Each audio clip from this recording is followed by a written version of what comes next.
Good morning, students.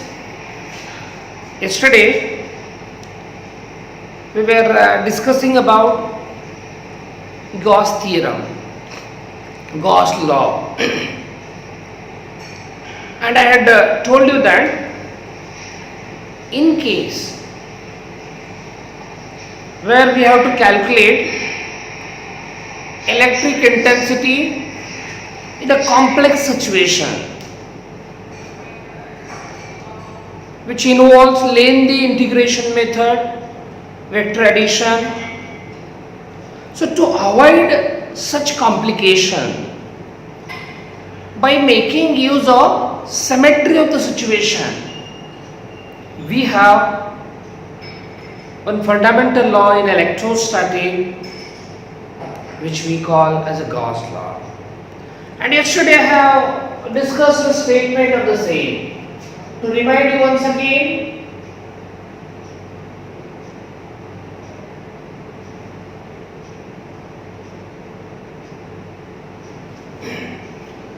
Gauss law basically help us to calculate flux associated with closed surface. For example, say I have this as a closed surface which consists of many charges, like I have Q1 charge, Q2 charge, minus Q3 charge, Q4 charge, and many more.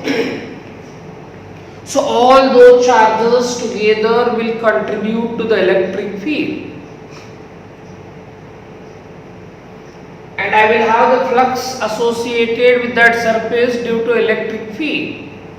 Rather, flux is number of force lines passing through that surface. As field is there, so the flux I can say. Then according to Gauss, the flux associated with such closed surface, I have the flux associated with this closed surface. Force lines I am trying to show. How much is the flux associated with closed surface? We have calculated or we have mentioned in accordance with the Gauss law. And how much is that? As per the Gauss law, flux associated with such closed surface is 1 upon epsilon 0 times the net charge enclosed by that surface. How much it is? 1 upon epsilon 0 times the net charge enclosed, provided these charges are in the air or vacuum. And also mention, for these charges being in any other media, K you will have. So I am calculating flux with the help of Gauss law, and once I get the flux by the Gauss law, the complication which I was mentioning can be resolved in a very simpler manner, which we are going to in fact study in the today's class. One more thing, to the left hand side, flux which I have got, I have defined this flux in calculus language also, in a integration language you can say, in the form of integration. And what was that? Surface integral of electric intensity. Is it not this definition that we had mentioned yesterday? Yeah. Flux we calculate like this also. So I have written surface integral of electric intensity is a flux. So the right hand side keeping as it is, I can write like this: 1 upon epsilon 0 summation of charge enclosed. So even I can refer this as a statement for Gauss law. Whichever you find convenient, you can go with that. Flux, other way to write the flux I am writing. Now let me take you ahead with a few more interesting and important facts about the Gauss theorem. And it is first one. Say I have got this as a closed surface, right? And the charge which I have got is a Q over here. Now my point of my interest is to understand how much flux this charge contribute to the surface that I am dealing. If I'm asked to visualize the field of this charge in a rough manner, I can do like that. In a rough wages. So these are the force lines which I am trying to show. So these are the force lines which I am trying to show. Many more are there, but for my interest I will just draw only few. Okay. So where is the charge? Charge I have got outside the surface that I am dealing. I can see that due to such any charge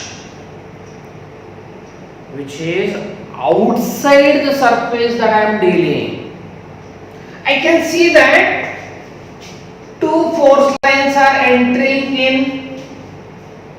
Some number of force lines are entering in. For example, 2 I have shown here. So these force lines which are entering into the surface of my interest will contribute negative flux, you can say. Students, hopefully you remember yesterday I had mentioned, whenever I see force lines getting into the surface,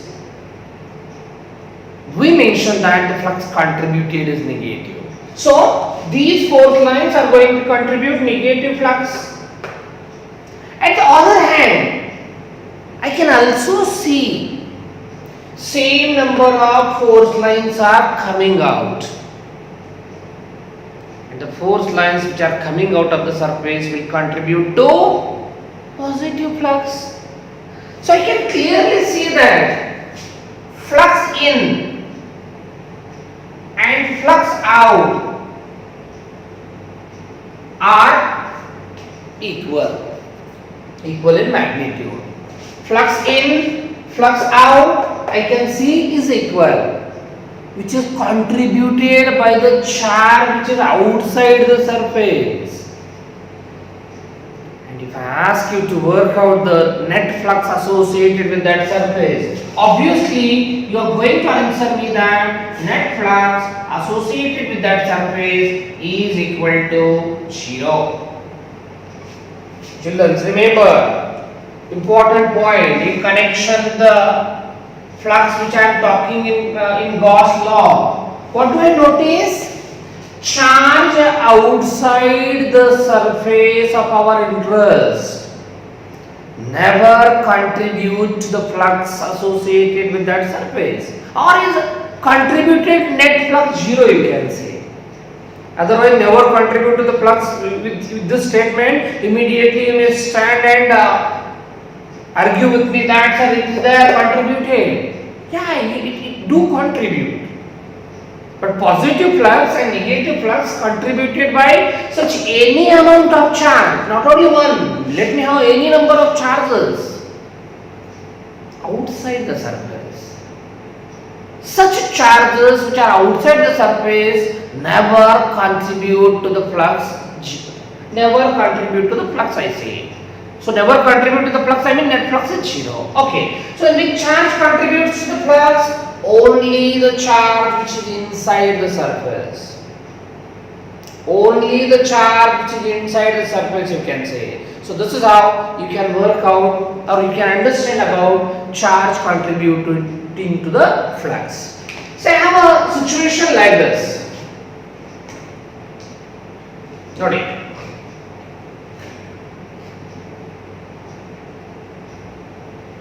I am given one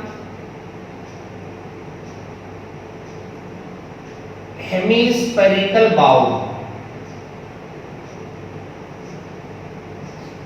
Okay, this is the hemispherical bowl which is given to me, right? And it is mentioned that over this flat surface of hemispherical bowl there is a charge Q located, situated. Now my point is working out flux due to this charge, and that I am going to do with the help of Gauss law, Gauss theorem. Gauss law has told me that if you are interested to calculate flux associated with any surface, see to it that that surface has got charge enclosed. And once you have done that, you can work out flux associated with that surface by this relation. Now, as far as the present case is concerned, I can very clearly see that the charge which is given to me is not enclosed there. Rather, it's like on the surface, you can say. In a situation like this, what you need to do is that see to it that by drawing some symmetric surface, the charge which is given there gets enclosed in that whole surface after addition of symmetric surface, you can say. Like a hemispherical bowl I have got. I can add to this one more hemispherical bowl.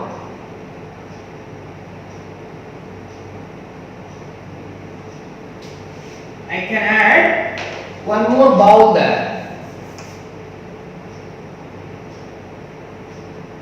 Okay.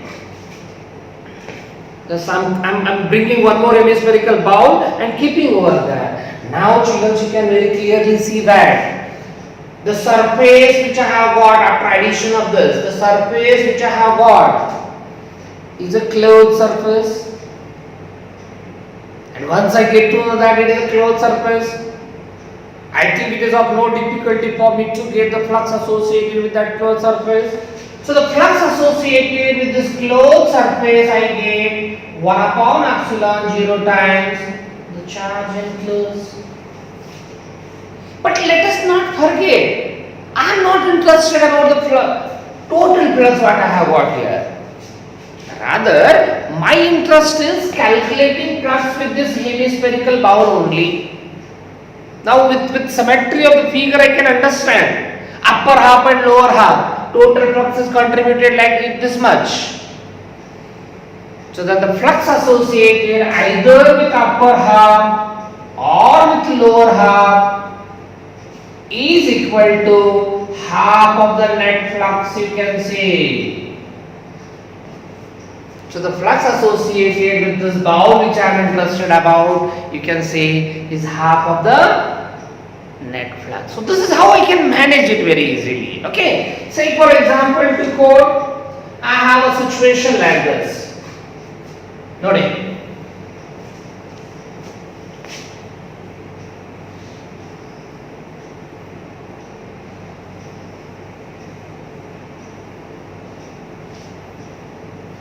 See, the situation is like this.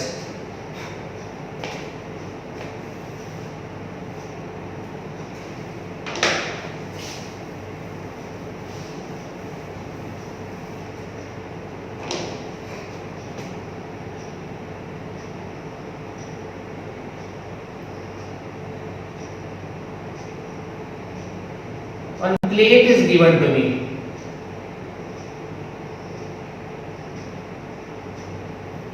One surface I have got again in the form of plate, you can see. Okay. Above this plate, at certain distance, say A, at a distance A, I have a charge located Q. Now what is asked to me is that how much is the flux associated with this surface. To calculate that, a simple logical approach I have told. Whenever you have to get the flux with any surface, what you do is that see to it that charge which you have got there has been enclosed in the surface, and that surface preferably have it as a symmetric. If it is asymmetric, again complex situations will arise. See to it that it is symmetric, so that calculation of flux will be easy. Okay, so what I do then, I have this plate of the surface. Now to enclose this charge, what I do is this one, you can look here.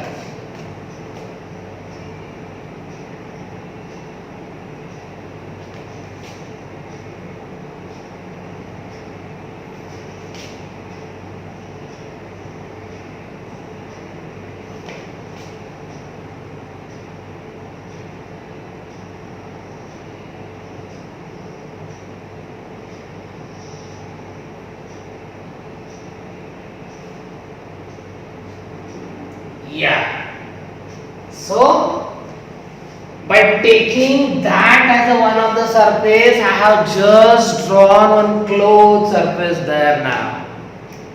So as the charge which I have under study, which is the charge under study whose flux contribution I have to calculate, charge Q you can say. Now is it that charge enclosed in the surface which I have got? Yeah. One extended surface I have drawn by having this as a part of that, and that too symmetric, like all these faces are of equal area. Then in that case, working out flux associated with that cube, I don't find any difficulty at all. Gauss is there to help me. So the flux associated with this cube I have got equal to Q divided by epsilon naught. Flux associated phi equal to I have got Q divided by epsilon naught. But let us not forget that it is not that flux which we want. Which flux do we want? Flux associated with this surface, and which happens to be one of the face of the cube. Altogether cube has got how many faces? I can see it very clearly. How many faces do you have got? 1, 2, 3, 4, 5, 6. 6 faces you have got. And all those faces being symmetric, whatever the flux you have got associated with every face, that is going to get divided symmetrically, equally. And flux with each surface, like Q phi 1 equal to phi 2 equal to phi 6, you are going to get equally divided into the number of faces that you have got. And children, I have got this as a flux associated with the surface of my interest which I had shown in that. Okay, so some of the sample I am just trying to bring to your notice. Such many more cases can be discussed. Whenever I have to calculate flux, such many more cases can be discussed. I may have a situation like this. You can work as a homework. Probably, say I have got a cube.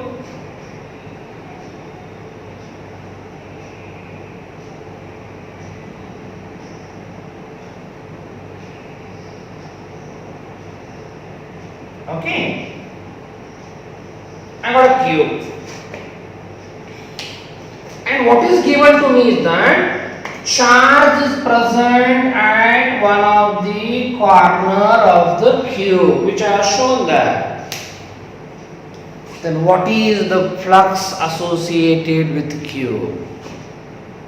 Or they may ask me, what is the flux associated? If I name this, let me name this cube first, like A, B, C, D, E, F, G, H.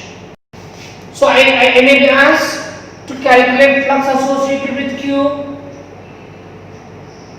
or I may be asked flux associated with each face of the cube also. So again by referring this approach, so what I have to do, whenever I have to calculate the flux, I should see to it that charge under study is enclosed in the surface. This is not enclosed in the cube which I am dealing with. So what you do then, draw such many more cubes, symmetric, draw such many more cubes and see to it that you get a bigger cube. So as the charge will get enclosed in that bigger cube. And also see to it that while completing that bigger cube, all the cubes that you draw are of same size. They are symmetric to this. So then if you go ahead, you can work it out. So we will see. Let me go ahead with the important things about this Gauss law and such many more questions. You can just try, time permits, I can come back with all these kind of questions. You can try this as a homework. And also, if this charge is located at center of one of the face, even you can try for calculating the flux. Do that, try that. If you don't get, we will discuss about it.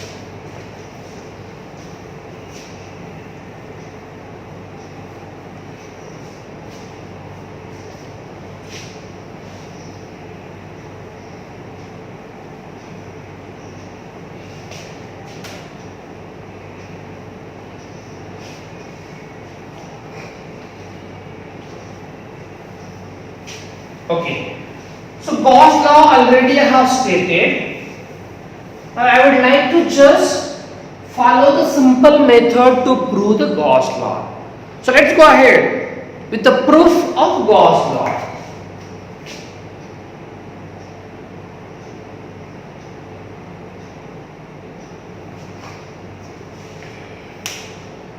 Consider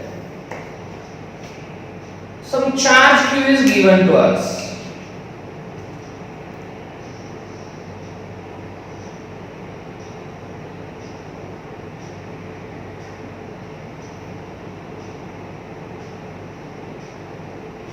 Okay, so I am given a charge Q, point charge Q is given. Where the charge Q is located, as shown in figure I can say. Now, surrounding this charge, around this charge, I have drawn one symmetric surface. Spherical I have drawn, and deliberately I have got symmetric. If it is asymmetric, also I can take it for the proof, but solid angle and all other concepts are to be used. And as far as NCERT book is concerned, even they too goes with the symmetric surface while getting the proof of Gauss law. Even with outer surface we can prove. But the thing is that solid angle concept you have to have very thorough understanding, then you can go ahead. Okay, anyhow, I am going to prove with spherical surface. So as I said, I have got one spherical surface at the center of which charge Q is enclosed, and the spherical surface which I have got is of radius r. In case of the spherical surface, if I ask you electric intensity due to this charge anywhere on the surface, magnitude, direction, already I think in case of isolated point charge we have visualized the electric force lines, which consequently make us to understand about direction of intensity on the surface. How the force lines are for isolated point charge, for isolated charge radially outwardly directed, which suggests us that, which tells us that direction of intensity on the surface is different at different location. Whereas magnitude is concerned, magnitude of electric intensity anywhere I get 1 upon 4 pi epsilon 0 Q divided by R square, magnitude wise I am writing. So this is electric intensity at any point on the surface that I have drawn, and this I got by Coulomb's assistance. Basically this equation I got derived from Coulomb's law.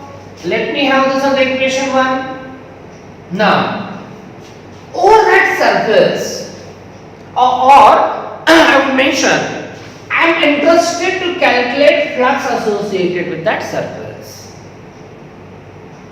And to calculate flux associated with surface, what I need? Intensity. Otherwise you may say suppose Gauss law is there now to calculate the flux. Remember children, I am going with the proof of Gauss law.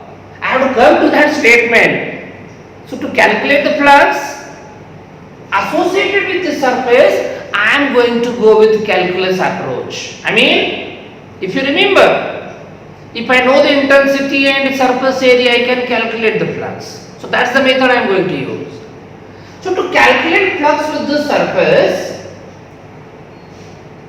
I can clearly understand the field which I have got associated with this surface is non-uniform.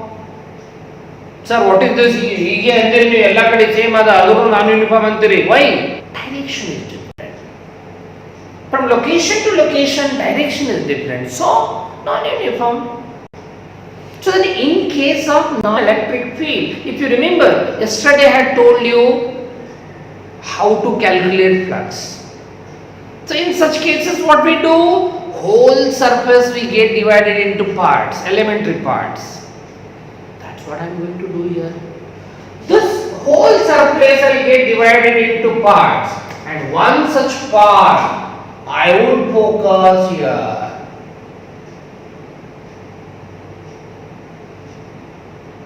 one such part I am focusing here. So what did I do? I have divided the whole surface into elementary parts, and one such elementary part I have shown here.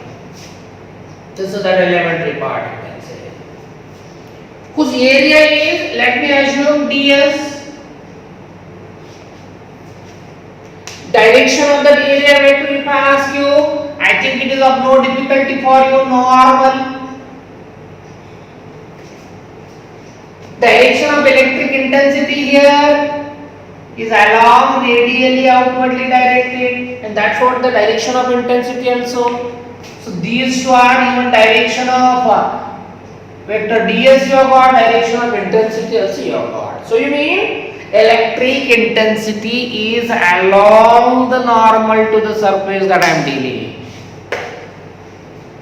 So then flux through that surface, flux through that portion, I calculate d phi equal to E dot ds.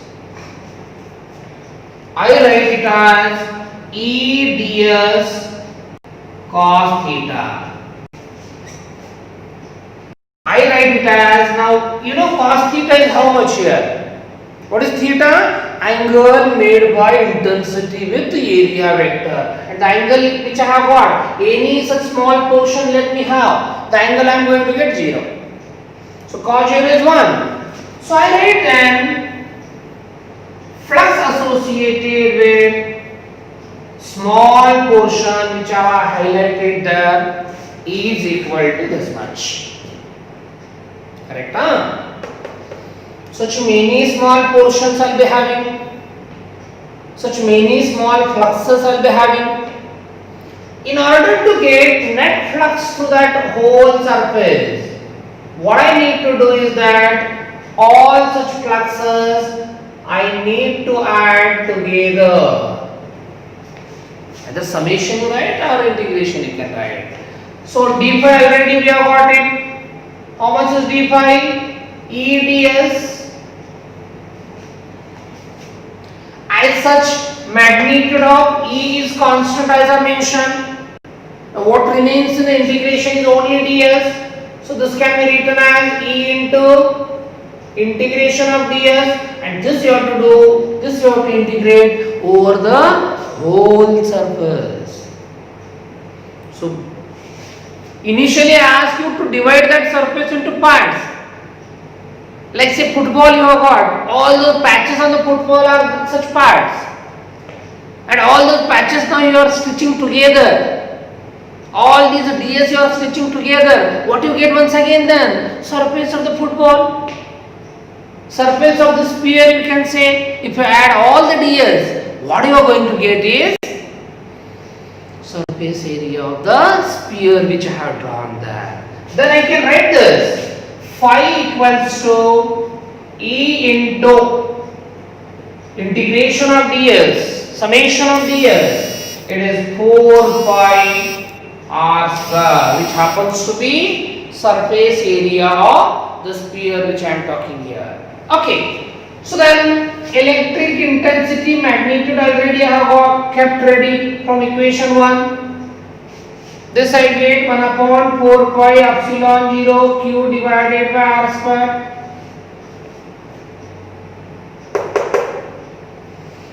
Whereas surface area I have got 4 pi r square. And look there, what you can do is that cancel 4 pi, r square. And whatever is left out, we have got phi equal to q divided by epsilon naught. And look here children, this is what we wanted to prove. This is what was our expectation arriving to the Gauss statement. I can see very clearly here, flux E is equal to 1 upon epsilon 0 times the charge enclosed by that surface. So this is how simple steps we can arrive to the proof of Gauss law. And hope I am reaching to you. Hope you have understood this. After understanding this, the next trend much important part in this chapter. We will go ahead with applications of Gauss law. There are few specific applications. For our syllabus, certain mention applications. I will try to cover them first, and if time permit, even some additional applications of the Gauss law. Specific geometry we have for our syllabus, to which Gauss law can be applied. Even for other geometries also we can apply. But let us cover first application of this Gauss law to calculate electric intensity in case of certain specific geometry charged body. So let's go ahead. Before that, you can have a glance over this. You can just note it down. We will go ahead.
Yes, let's go ahead. I think you have noted it down this. I'll go with the next part.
So we go ahead with application of Gauss law, and in that the first one, I think this is not visible to you all. I wrote the area above. Just a minute.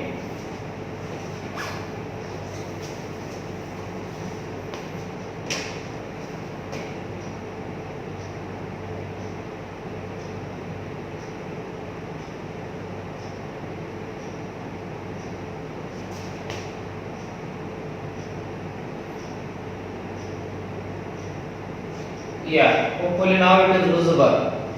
Application of Gauss law. And as I said, as such we have different bodies to which we would like to apply Gauss law to calculate electric intensity due to those bodies, charged bodies. And first to begin with, spherical charged conductor.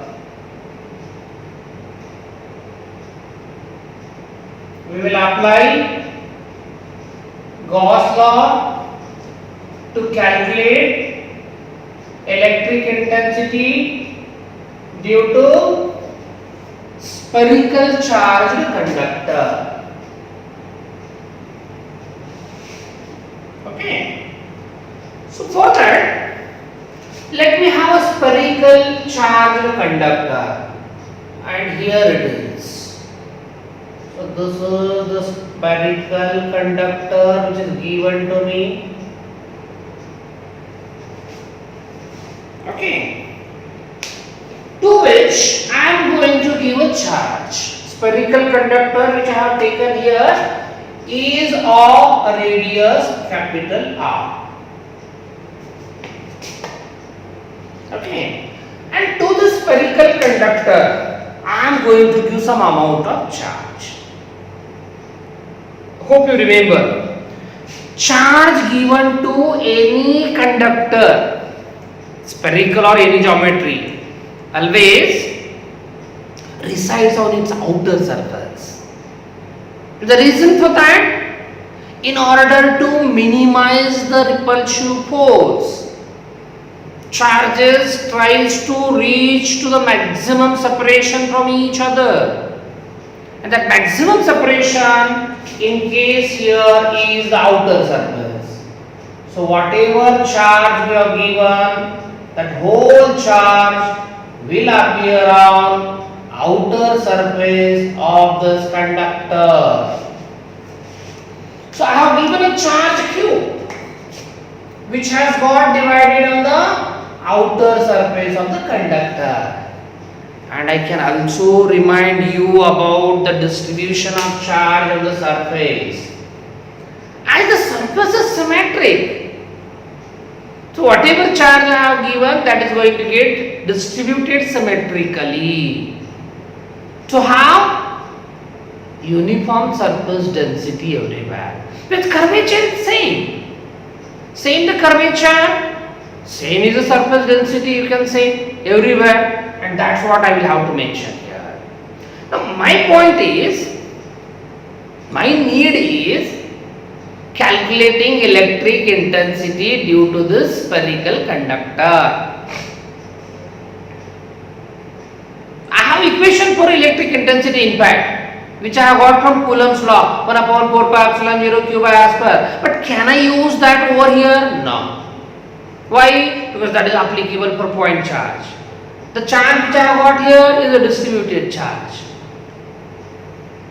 Then can't I work it out? Yes, I can. But again, that lengthy method, dividing elementary portion, getting on every elementary portion charge as a point, then adding the intensities and finding out the resultant. But to avoid all these complications, only we have got a Gauss law.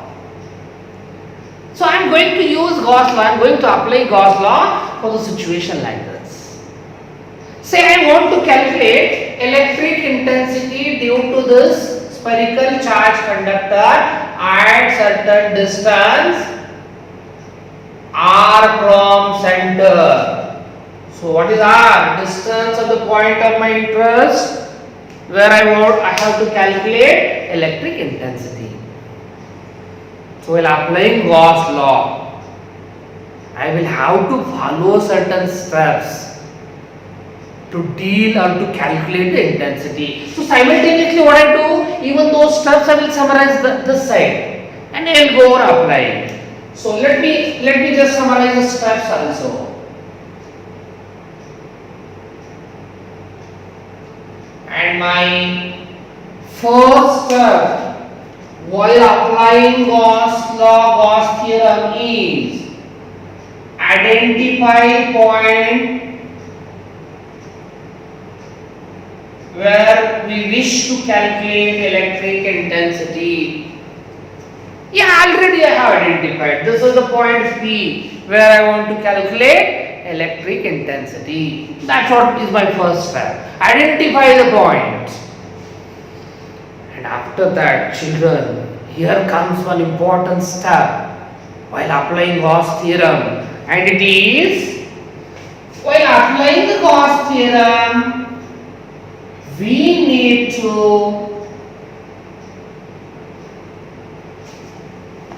draw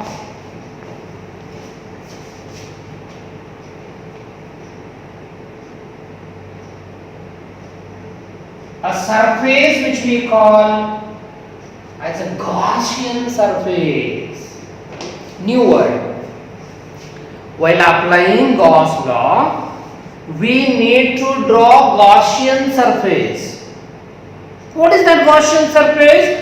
Any closed surface. In fact, it is a hypothetical, imaginary. And hypothetical surface, an imaginary surface, which is to be drawn while applying a Gauss theorem in such a way that point under study lies on that surface and charge under study is either enclosed completely or partially. Look here, children, important. What did I say? While applying Gauss theorem, I happen to draw one surface. What is that called? Gaussian surface. What is that? Hypothetical surface to be drawn. In what sense? In what way? So as the point under study should lie on it. Aste alla. Charge under study should get enclosed completely or partially in that. So let me show you practically. Only even multiple times if I keep on telling you, that doesn't go in the head. So let me see then how to do that. Before that, I should tell you that while drawing the Gaussian surface, I have got two choices generally. At our level I will mention, I have got two choices. One is, I can draw spherical Gaussian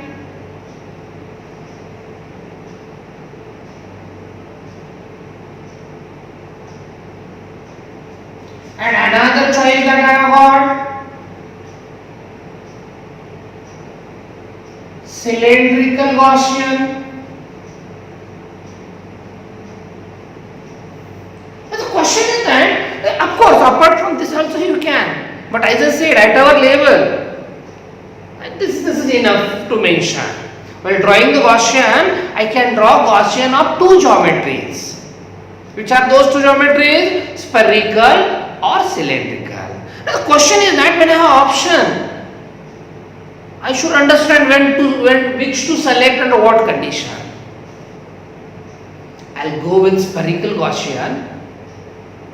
If the body which is given to me on which charge is present, if the body is of symmetric geometry, if the charge given body is of symmetric geometry, what is my choice? My preference is to the spherical Gaussian. Whereas if the body on which charge is present is asymmetric, then the option that I go with is cylindrical Gaussian.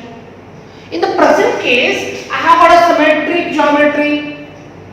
Then my choice is going to be spherical Gaussian. So let me draw the Gaussian surface then. And while defining the Gaussian surface, I have told you how should I draw the Gaussian. Take care that while drawing the Gaussian, point of your study, point of your interest lies on it. And charge partially or completely gets enclosed in it. So let me draw that Gaussian first. And here I do children.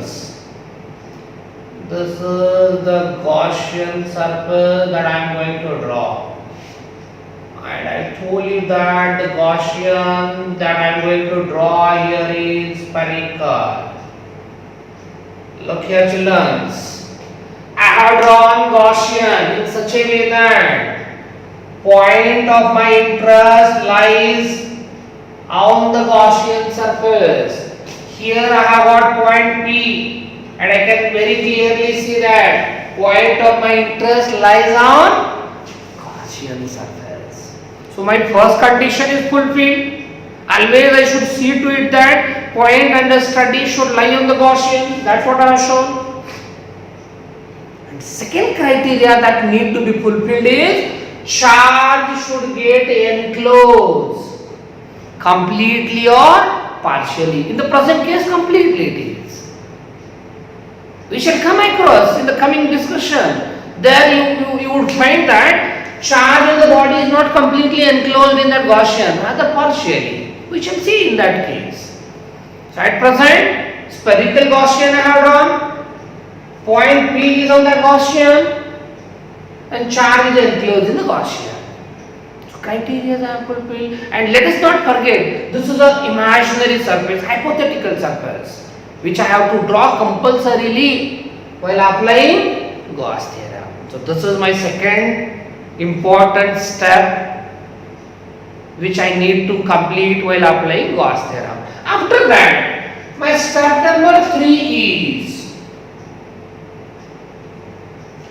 visualize field in the form of field lines or force lines. What I have to do?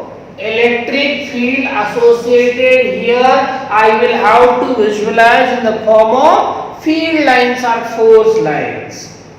Let me draw that then.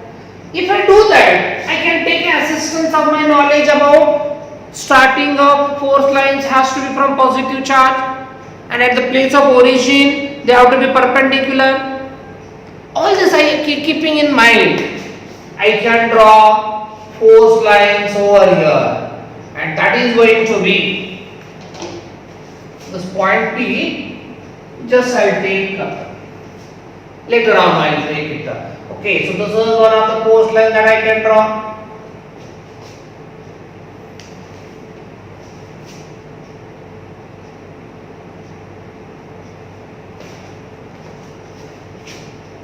This ಒಳಗಡೆ ಇರಲ್ಲ. Okay, force line starts from surface of conductor. And I'm showing here perpendicular. One of the force lines I have shown. Another I got starting from here. I got starting from here. I got starting from here. And such many more I can draw. So my second step is visualizing electric field with the help of force lines, and that's what I have done. I could do that, I could visualize that. I have a point P over here. Just let me another position, just I'm showing, but on the surface P. So I visualize field with the help of force lines, and once I do that, in this step itself, what I have to do? Understand whether the field is uniform or non-uniform. Do you understand whether it is uniform or non-uniform? Yes, definitely. Even if I look at the force lines, I can see that they are not equidistant. The direction is different. So clearly it is an indication that the field which is involved there is a non-uniform field. Then my next step comes is calculation of flux.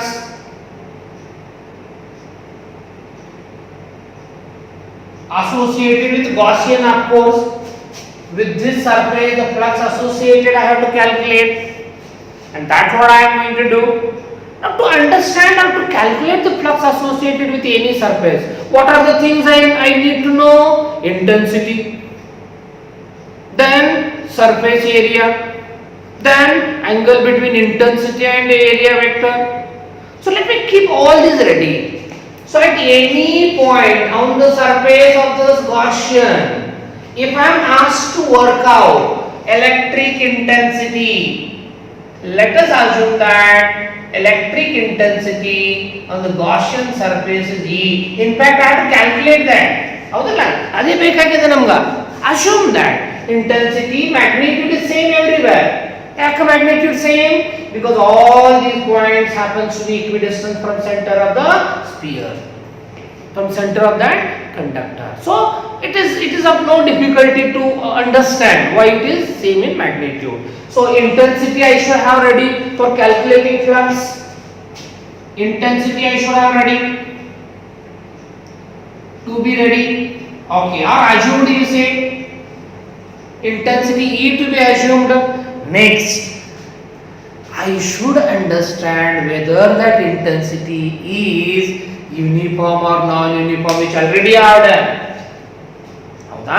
I have understood the intensity which I have got here of the field which I have got is non-uniform.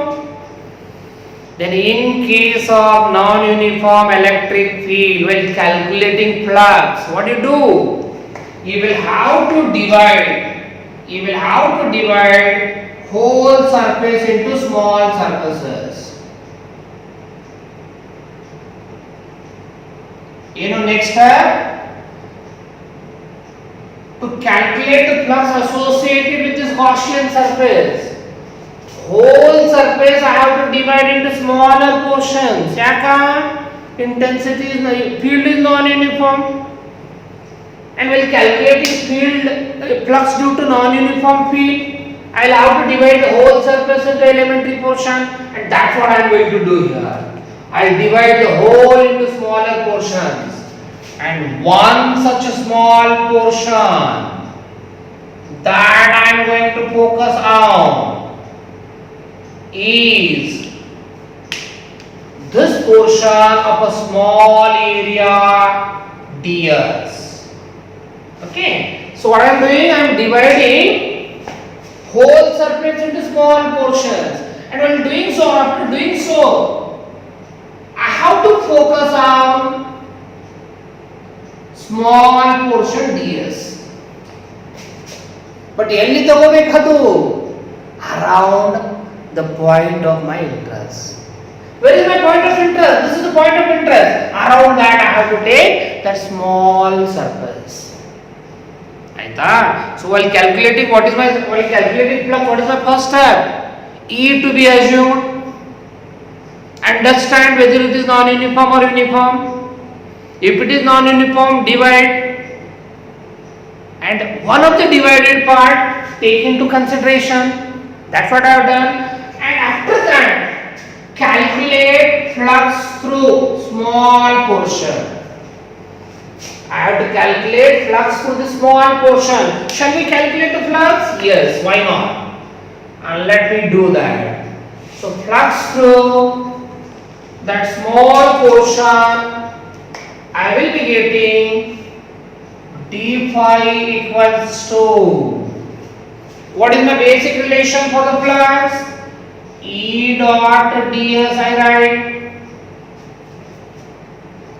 which can be further written E ds cos theta. What do you say about theta, children? Here, this is the surface area vector is along radii, intensity is along radii. So then naturally I have got theta as a 0, and that gives me flux associated with a small portion equal to E ds. Important, children. So what I got? Flux associated with a small portion which I got divided. After that, in the calculation of that flux, next step that I have to go is calculate net flux. Calculate phi. How do I calculate? Such many d phi's, I will have d phi, many more. All those d phi's I will have to add together with the technique of summation or integration. So all these d phi's I am adding. Even integration you can take, doesn't matter. Okay, so I can write this general, let me write. Non-uniform magnitude also, if it is different, I will have to. Phi equal to integration of all the d phi's. Summation also doesn't matter. But in case if the E is same in magnitude, you can go in that way. If the level, you can better go with integration. Okay. D phi already I have got it. How much is d phi?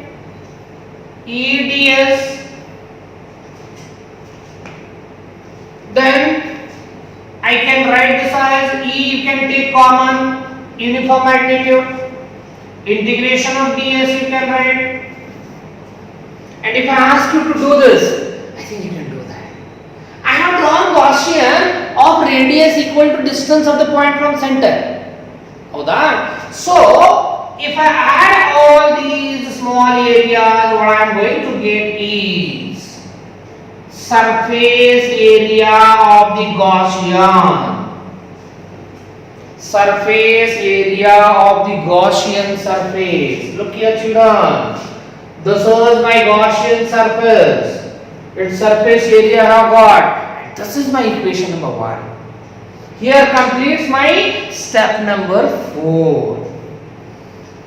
What we did, what is our step number 4? Calculating flux. And while doing so, all the smaller steps, whatever I have got, I have narrated, I have just listed out there. And my next step is, once I do this, the next thing what I have to do is that, step number, I would list out here, step number 5. That is, recall Gauss theorem. My step number 5 is, I have to recall the Gauss theorem. What is Gauss theorem? Flux associated with a closed surface is 1 upon epsilon 0 times the charge enclosed. May I know what is the charge enclosed by this Gaussian? Yes, definitely. How much is charge enclosed by the Gaussian? Equal to whatever is on the conductor. How much is charge on the conductor? Already I have taken as a Q. So it's of no difficulty to understand me how much is charge enclosed in the Gaussian. So my step number 5 is recall Gauss theorem. I mean like apply Gauss theorem to that Gaussian. And if I do so, according to Gauss law, the flux associated with this closed surface is 1 upon epsilon 0 times the net charge enclosed. So I have completed this step number 5, and this is my equation number 2, you can say. Once I have done this, my next and last step is equation 1, flux with Gaussian. Equation 2, even flux with Gaussian. Then what's the difference between these two equations? This has been calculated by calculus method, mathematically. Calculus method. This has been calculated from Gauss law, Gauss theorem. That's the difference. As such, both of them representing flux with Gaussian only. Only by having the method of calculation different, values should not differ. And it is so. So the flux given by equation 1 as well as flux given by the equation 2 happens to represent flux with Gaussian. If it is so, then my step number 6 advise me, guides me, tells me to equate equations. What I have to do? Equation 1 and equation 2 I have to equate. Let me do that here. Equation 1, I have got E into 4 pi r square.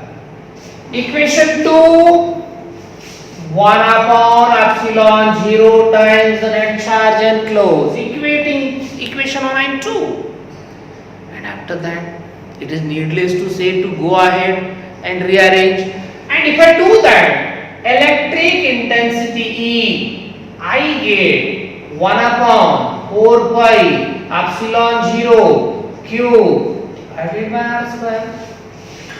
And here I have arrived to the important equation, students, which gives me electric intensity at any point outside the charged spherical conductor.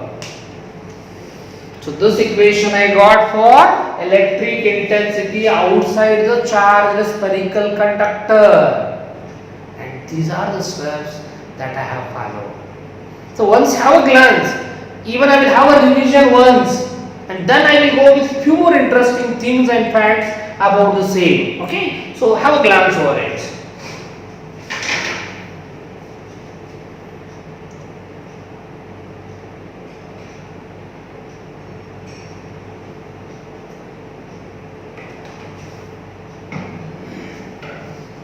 Okay, look here children.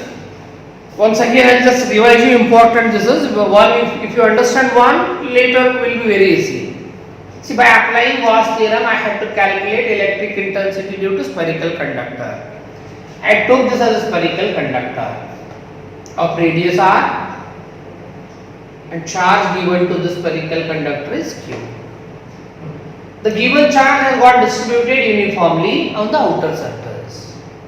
Now in the surrounding of this, everywhere I have got intensity, field I have, and intensity of that field I wanted to know here, which is at a distance small r, and that I am going to do with Gauss theorem, Gauss law.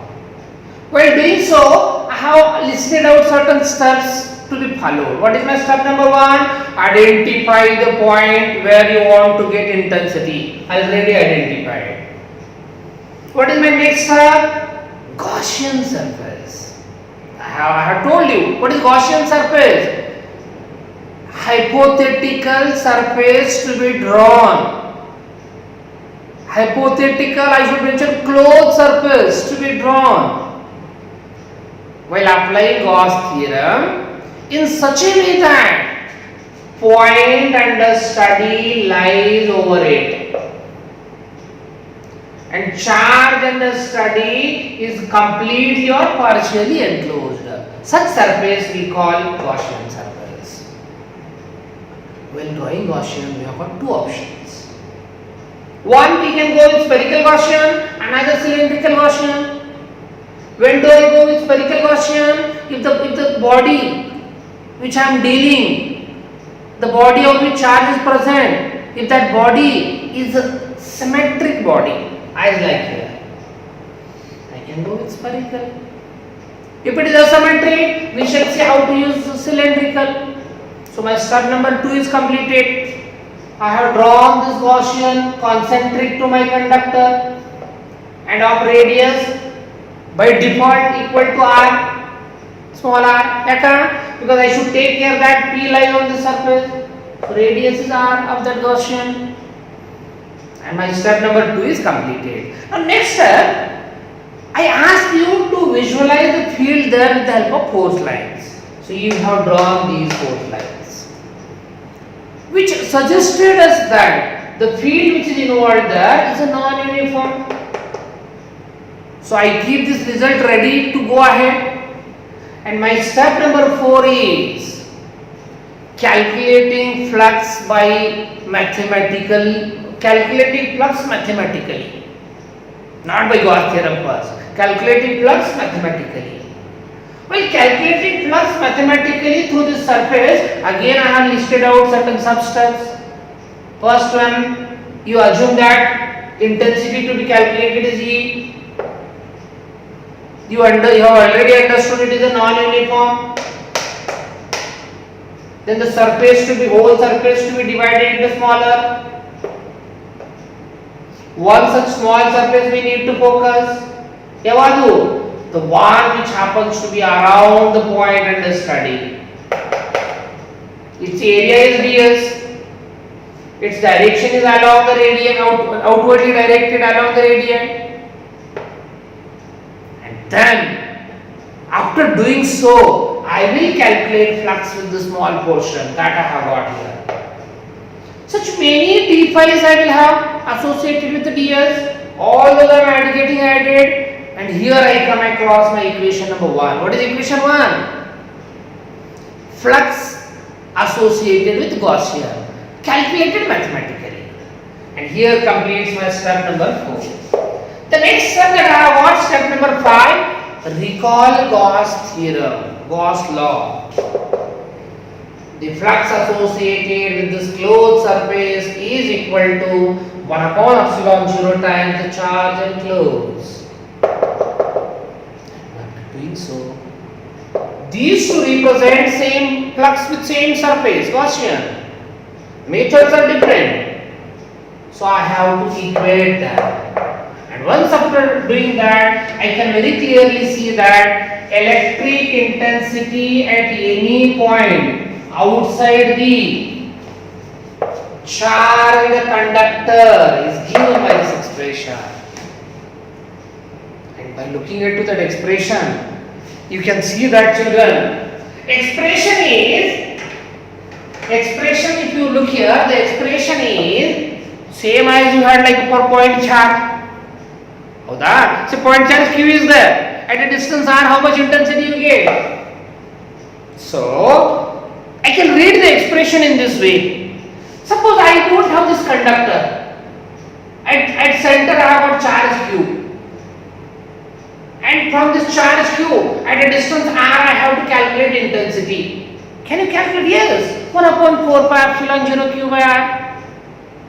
So that guides me to comment, to say that in case of spherical conductor, electric intensity at any point outside the conductor is as if the whole charge is concentrated at the center of conductor. ಅದು ನಮ್ಮ pattern of equation ಬರೋದು ಏನ್ ತರ ಅದ ನೋಡಿ. ಇದು distributed charge ಇರಲಾರದು. Instead of having this distributed charge, as if I have the whole charge located here, the pattern of equation is like that, and that's what I'm saying.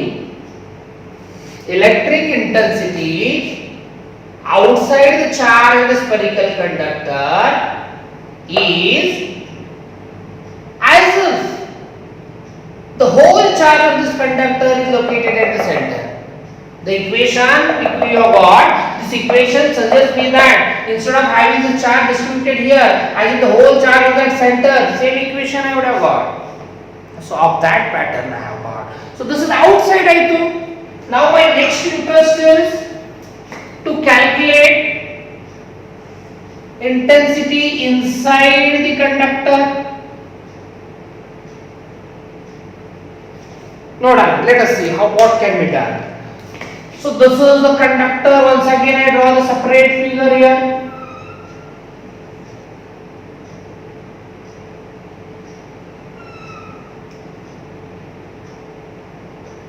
Of radius r, to which charge we have given, and that charge will reside on the outer surface. Okay.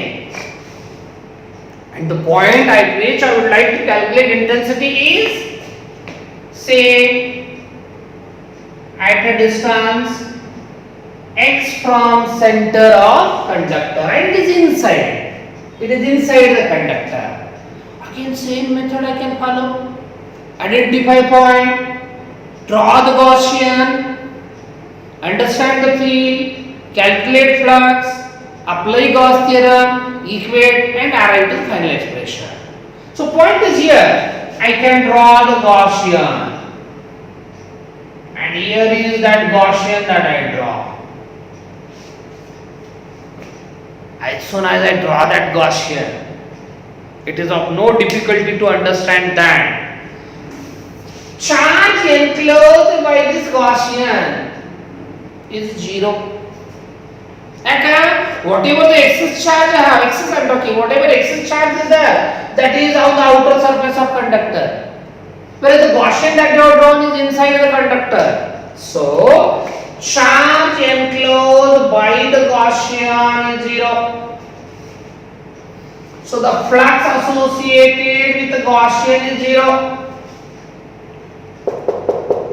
And so, the electric intensity that I wanted to calculate anywhere inside the conductor, I get that equal to 0. So inside the conductor, what do I notice?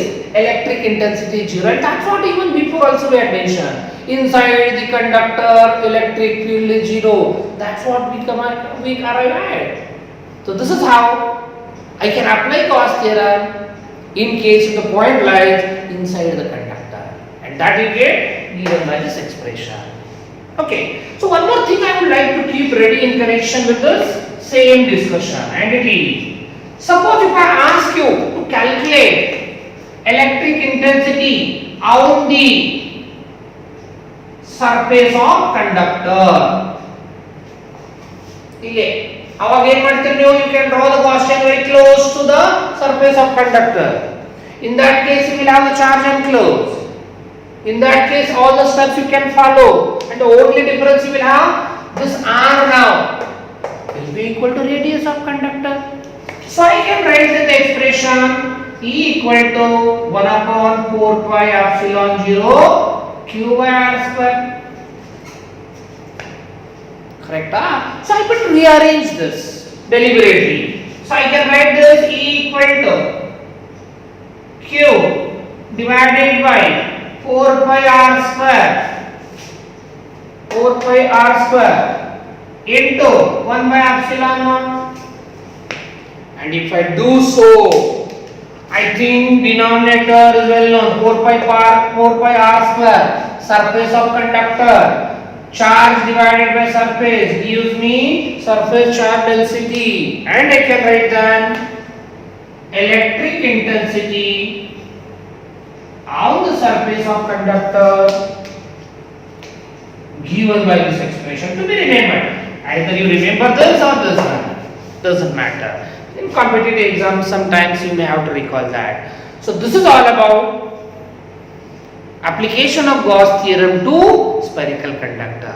So the conclusive remark, intensity outside given by this, intensity inside 0, intensity on the surface given by this, and the pattern of equation for intensity outside I have got as if the whole charge on the surface of conductor is concentrated at its center. So this is all about what we have studied today while applying Gauss theorem to spherical conductor. So tomorrow we shall go with application of Gauss theorem with many more geometry. So till then, goodbye.